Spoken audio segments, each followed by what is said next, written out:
This game was supposed to change everything. Instead, it became the biggest disaster in gaming history, and then it came back from the dead. In January 2013, CD Projekt Red dropped a 1-minute teaser for a game called Cyberpunk 2077. Then they went silent for 5 years. But the studio didn't need to say anything. They just released The Witcher 3, one of the greatest RPGs ever made. A game so good it won over 250 Game of the Year awards. If CDPR was making a cyberpunk open world, the industry was ready to believe. Then at E3 2018, they broke the silence, and the crowd erupted. Night City looked like nothing gaming had ever seen. The detail, the density, the ambition. But the moment that broke the internet came a year later. E3 2019, Keanu Reeves walked on stage, revealed he was starring in the game. And when a fan shouted, "You're breathtaking," Keanu pointed right back and said it too. 8 million pre-orders, the most anticipated game in the decade. CDPR's stock price hit an all-time high. Everyone believed this was going to be the greatest game ever made.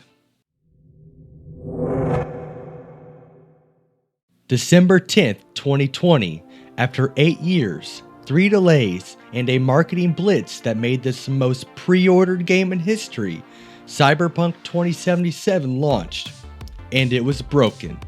Not a few bugs broken, fundamentally, catastrophically broken. On PS4 and Xbox One, the game was nearly unplayable. NPCs T-posed through cutscenes, cars spawned inside the ground, the frame rate dropped into single digits during combat. It wasn't a launch, it was a disaster reel. 1 week later, Sony did something unprecedented. They pulled Cyberpunk 2077 from the PlayStation Store entirely and offered full refunds for every single buyer. First time Sony had ever done that for a major release. CDPR stock price collapsed, 75% gone. Investors sued, players demanded refunds. The most trusted studio in gaming had lied about the state of their project. A month later, the co-founder of CD Projekt Red sat down in front of the camera and apologized.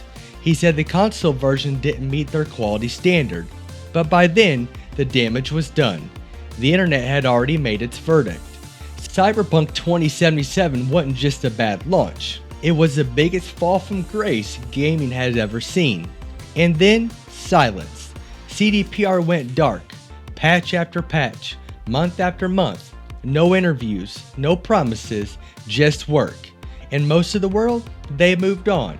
Cyberpunk was a punchline, a cautionary tale, a game people assumed would never recover. And then, in September 2022, something no one expected happened. Netflix released an anime called Cyberpunk Edgerunners, made by the studio Trigger, the studio behind Kill la Kill. It was incredible. 10 episodes, a story about a kid trying to survive Night City. And it didn't just succeed, it went viral. Edgerunners hit #1 on Netflix. And overnight, players flooded back into Cyberpunk 2077. Steam player counts jumped from 15,000 to 85,000 in 1 week. But CDPR wasn't done. They've been quietly rebuilding the game from the ground up.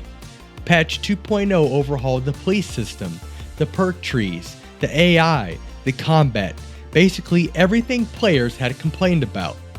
And then came Phantom Liberty, a full spy thriller expansion starring Idris Elba.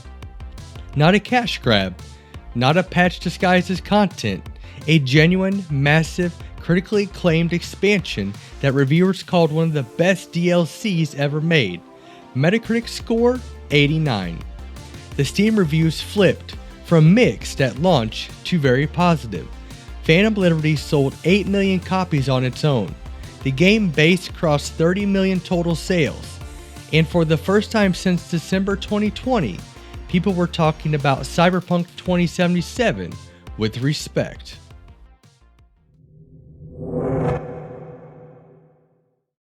So what does Cyberpunk 2077 actually prove?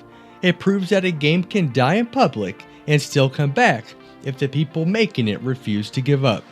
CDPR didn't abandon Cyberpunk, they didn't move on. They ate the criticism, went quiet, and rebuilt their game while the entire internet told them it was too late.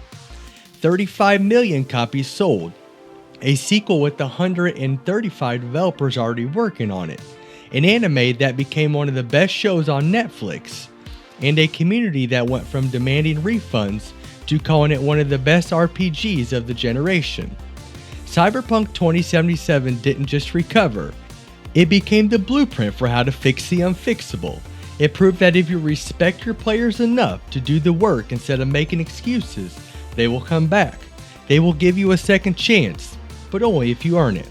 In 2019, Keanu Reeves told a room full of people that a game about a future was breathtaking.